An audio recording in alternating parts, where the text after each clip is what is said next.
how to overcome the unknowing cause why you are not moving forward. You're feeling stuck.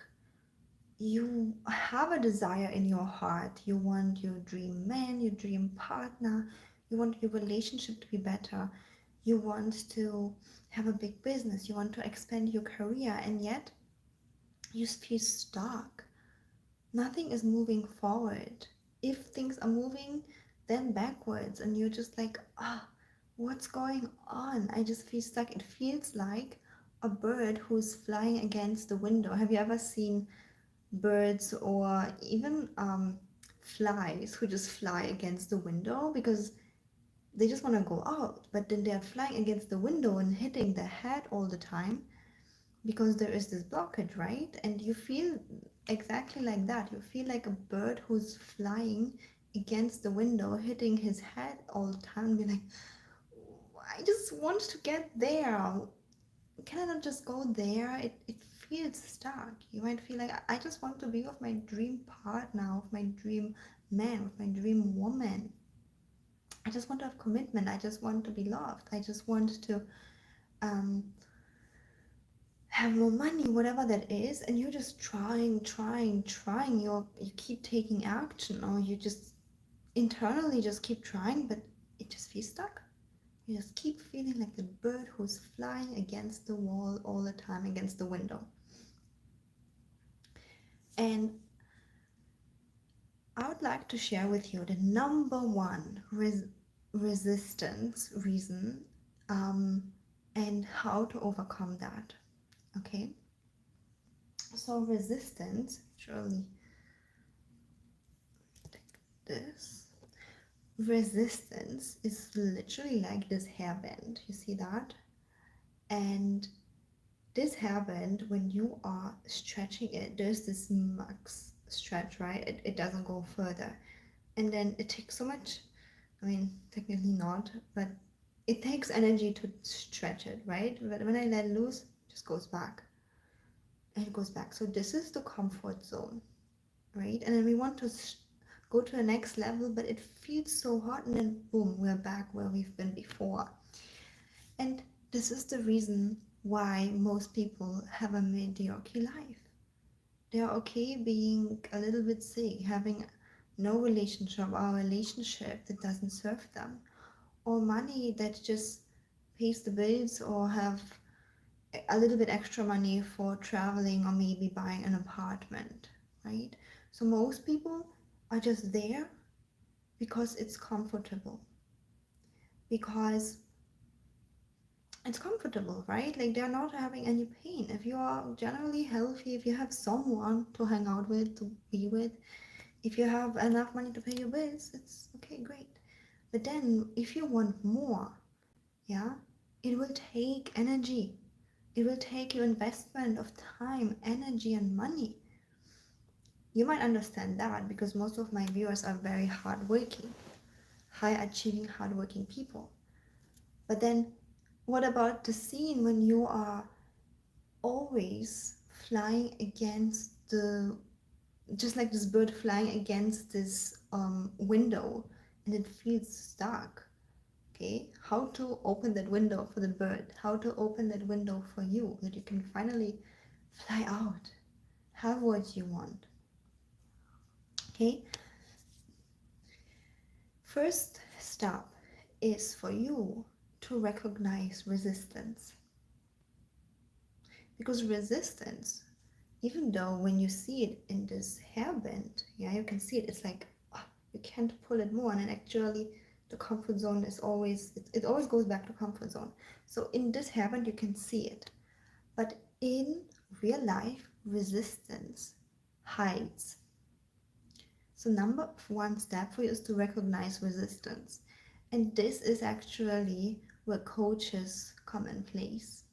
Even as I'm a coach full-time since 5 years, coaching hundreds of women and men, I still need my coach to sometimes spot that this is a resistance. Don't believe your brain.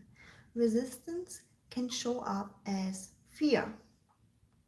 For example, if I attract my dream man or woman, they will for sure leave me. Maybe it happened to you in the past. Maybe you saw it in your parents, a divorce. Maybe you've been left before, but fear, okay? And then you're like, this is a valid reason to stay single, you know? But this is just resistance, okay?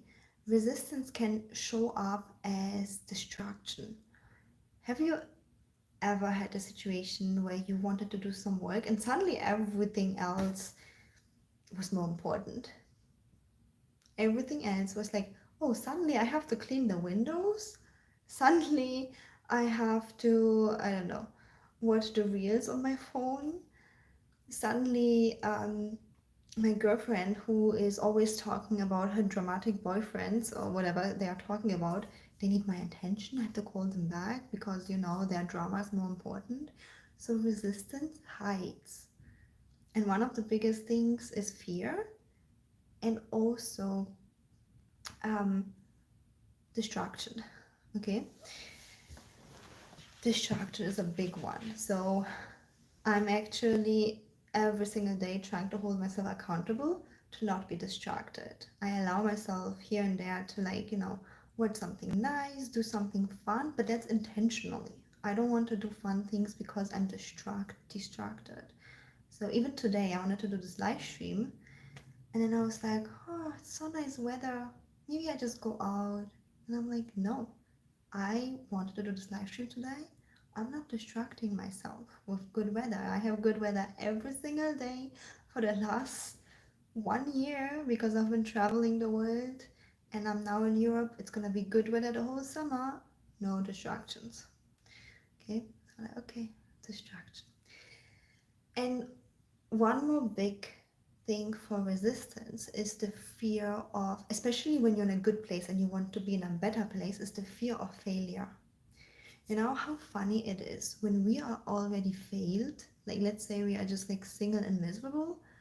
We are not afraid to be single and miserable because we are already alone. You know what I mean? So it's like, yeah. But then when you are with someone, then suddenly you start afraid of not having anything. And that's what I saw a lot, that people who are actually at rock bottom, they are less afraid to fail than people who are in a good place. People who actually have a nice job, nice income, some dating someone nice, being in a good place. The fear is huge. It's like, what if I lose what I have? What if I lose my income? Yeah, I have been actually even this year doing a huge level up in my own business too, where I have personally let go most of my one-on-one clients because I was just ready. I was just ready for the next type of one-on-one clients. I'm very selective who can work with me one-on-one. And because I do this work, I knew I don't have to be afraid of letting go of things. I know the people who are aligned will come. And right now, I'm only working with the most empowered, most motivated people, and I'm just so grateful. And if you feel like you are the right match for me too, I'm inviting you to reach out for a free love audit call. It's completely free. I'm gonna be able to help you and see if we are a good match already. And I'll put the link in the description box for the free love audit call if you'd like to have some support as well. Because it's not easy to spot the resistance, okay? So fear of losing things. Let's say you are changing a job and then you want to have a better paying job or better treatment, and then you're like, should I do it? I'm afraid that I will lose this job. It had like a good health insurance. What if I can't find another one who has also a good health insurance? You know? But logically it's not true. You will find something else which is good too. Okay.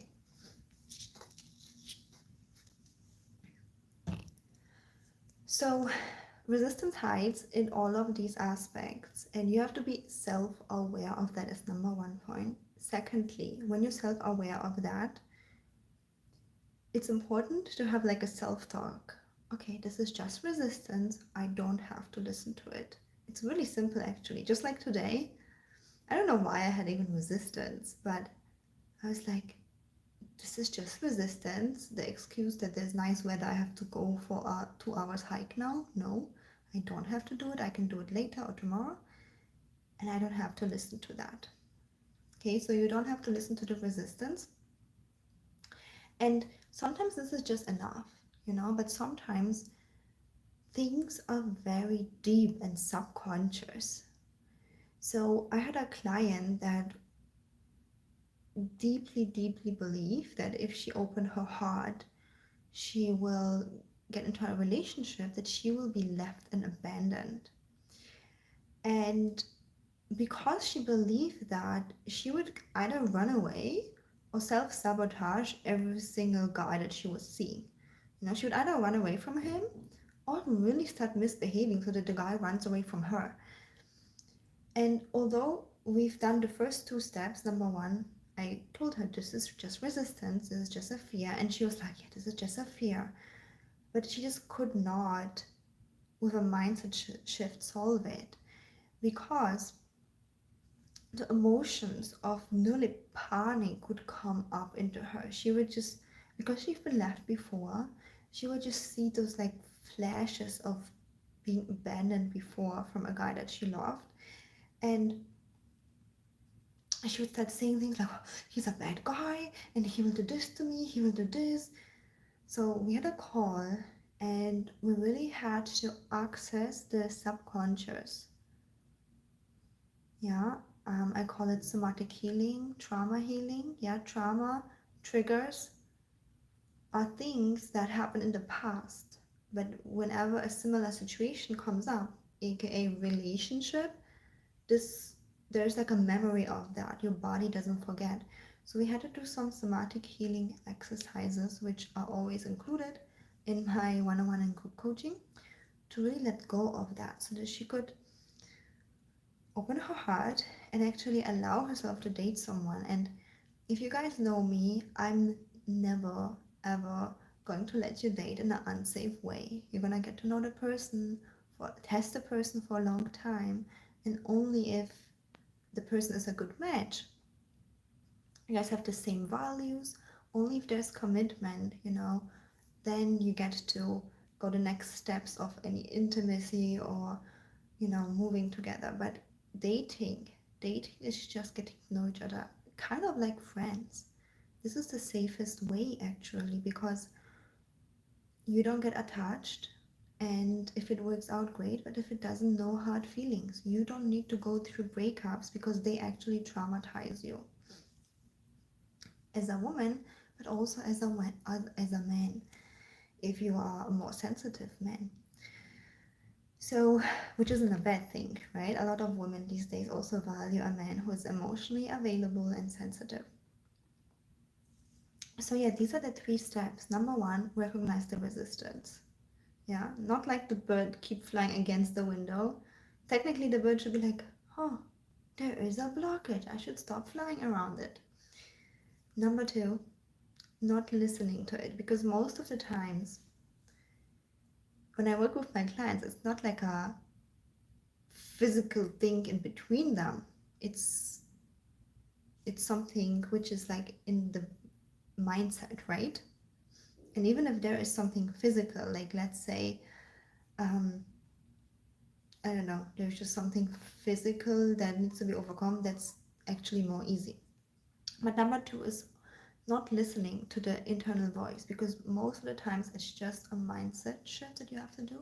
And number 3 is doing some somatic healing. I highly recommend that. And as I mentioned, I always include it in my coaching, because sometimes the subconscious is just really too strong. There is some kind of like deep trauma or trigger, and that has to be removed first. Okay, so these are the 3 steps. So whenever you feel like stuck, you feel frustrated, you don't know what else to do, look into this. What is the resistance? I don't have to listen to it. And also getting some subconscious healing. And if you can do that, perfectly by yourself. I'm so happy that I shared with you this information, and I'm so happy if you can do that. For example, I never had a problem overcome any resistance when it came to like keeping a diet or keeping a workout program, like anything like that was just always super easy for me. But when it came to relationships or money, like a billion of resistance, blockages, subconscious traumas that I had to overcome to expand. And for that, I always got support. And that is why, because I've overcome that, I made it my life mission to help you as well. And if you'd like to have some support, make sure to hit the link down below for the free love audit call. Okay. And if you enjoyed this video, give it a thumbs up, subscribe, and I see you in the next one.